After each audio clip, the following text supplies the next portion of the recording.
23 caregivers quit in a single month.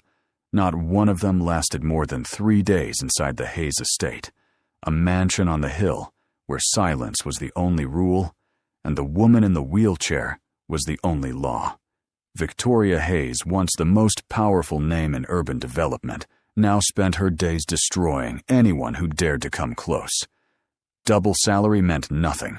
Triple meant less. But on the day the 24th caregiver walked out in tears, a delivery driver pulled up to the gate, not looking for a job, just dropping off food. He never left. The Hayes estate sat at the top of Ridgecrest Drive behind iron gates that hadn't welcomed a willing visitor in months.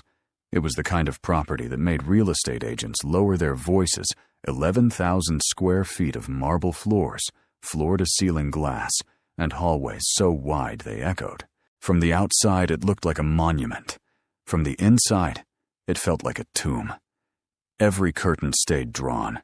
Every room stayed cold. The staff moved through the house like ghosts, trained to be invisible, trained to never speak unless spoken to first. Victoria Hayes had built this house when she was 29, 3 years before the accident, back when she was closing more deals in a single quarter than most developers closed in a decade. At 32, she was already a self-made billionaire, the youngest woman to ever lead a publicly traded urban development firm. Magazine covers, keynote speeches, a name that made boardrooms go quiet the moment she walked in. Then, one night on the Coast Highway, a truck crossed the center line, and everything stopped. She lost the use of both legs. She lost her fiancé, Daniel, who died on impact in the passenger seat, and she lost whatever part of herself had once known how to exist among other people. Now she lived in the wheelchair in the house she built, surrounded by staff who feared her more than they respected her. The woman who once commanded skylines now commanded silence. She did not want sympathy. She did not want company. She wanted control, and when she couldn't have it over her own body, she took it from everyone around her. That was the cost of staying in her orbit. Most people paid it once and never came back. Harold, the estate manager, had been with Victoria since before the accident.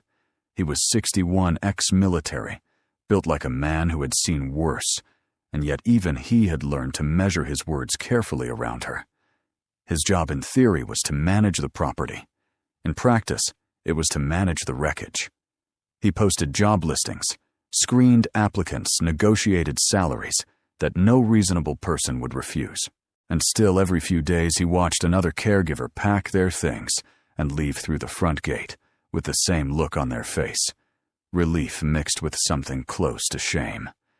23 and 30 days. Harold kept count because someone had to.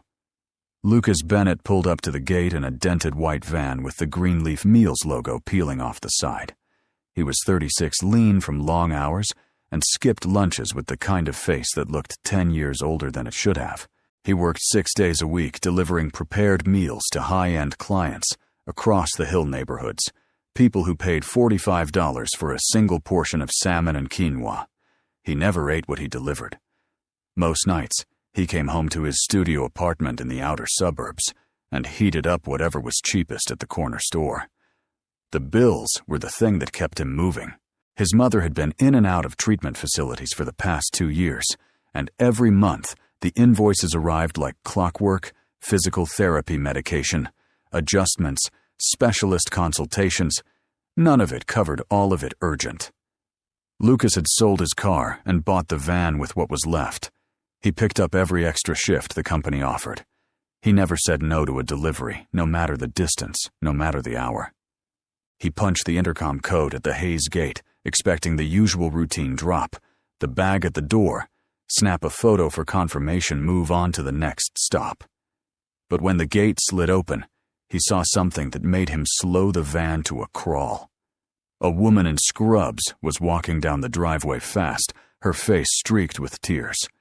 She was carrying a duffel bag over one shoulder and clutching her phone like a lifeline. She didn't look at Lucas. She didn't look at anything. She just walked straight through the gate and kept going down the hill, as if the house behind her was on fire. Lucas parked near the front steps and got out with the insulated bag. Harold was standing at the door watching the woman disappear down the road. His expression was flat, practiced, the kind of look that came from seeing the same scene play out too many times to count. Lucas handed over the delivery and nodded toward the road. "She okay?" he asked. Harold took the bag without looking at it. "That was number 24, he said. Lasted about 5 hours.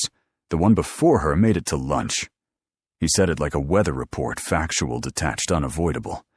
Harold kept talking anyway, the way people do when they've been holding something in for too long. He explained that the woman in the house had been through more caregivers in the past month than most people went through in a lifetime. They came in qualified, composed, professional. They left shaking. Victoria didn't just reject help. She dismantled the people who offered it. She found the weakest point in every person who walked through the door, and she pressed on it until they broke. It wasn't cruelty for the sake of cruelty, Harold insisted. It was something worse. It was a woman who had lost everything she valued about herself and decided that if she had to suffer, no one around her would be spared either. Lucas listened, said nothing, and walked back to his van. He sat behind the wheel for a long time before starting the engine. He thought about the woman in scrubs crying on the road. He thought about his mother lying in a facility bed, waiting for treatments he could barely afford. He thought about the number Harold had quoted for the caregiver salary, more in 1 week than Lucas made in a month. The math wasn't complicated. The decision was. 2 days later, Lucas came back to the Hayes estate. Not in the delivery van, not with a meal bag. He came in his own clothes, stood at the gate, and pressed the intercom. Harold answered, recognized his voice, and let him in without asking why. By the time Lucas reached the front door, the estate manager was already standing there, reading the situation before a single word was spoken. "I want to apply for the caregiver position," Lucas said. Harold studied him for a long moment. "You have medical training." Lucas shook his head. "I took care of my mother for a year before she went into full-time care. Changed her bandages, managed her medications, helped her in and out of the chair every day. I don't have a certificate, but I know what it takes." Harold exhaled through his nose.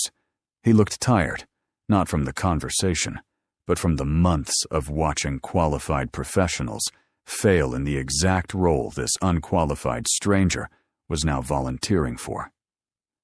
"She's going to eat you alive," Harold said. "You understand that." Lucas understood. Harold led him through the house, down the long marble corridor, past the empty sitting rooms, with their untouched furniture, through a set of double doors that opened into a sunlit study. Victoria was by the window, her wheelchair angled away from the door, a laptop open on the desk in front of her. She didn't turn around when they entered. Harold cleared his throat and introduced Lucas as a candidate for the open position. Victoria still didn't turn around. "What agency?" she asked, her voice low and precise. "No agency," Harold said. "He's the delivery driver." That made her turn. She looked at Lucas the way a surgeon looks at a dull instrument with complete clinical dismissal. She scanned him from head to toe, taking in the worn shoes, the cheap watch, the jacket that had been washed too many times. "You deliver food," she said. It wasn't a question. Lucas met her gaze. "I did. I'm here for the caregiver position." Victoria's mouth curved into something that wasn't a smile. "A delivery driver wants to take care of me. Do you even know what a transfer lift is? Do you know the difference between a pressure sore and a bruise? Do you know what happens when someone in my condition doesn't get repositioned every 2 hours?" Lucas answered honestly. He didn't know what a transfer lift was. He didn't have clinical vocabulary, but he told her what he did know, how to read a medication schedule, how to help someone move from a bed to a chair without making them feel helpless, how to stay in a room with someone who didn't want him there. Victoria listened with her arms folded, her expression unchanged. When he finished, she turned back to the window. 3 days, she said, her voice stripped of everything but authority. "You get 3 days. When you quit, and you will quit, don't bother saying goodbye. Just leave the key with Harold." Lucas nodded. Harold handed him a house key and a printed schedule. His shift started at 6 the next morning. As they walked back through the corridor, Harold spoke.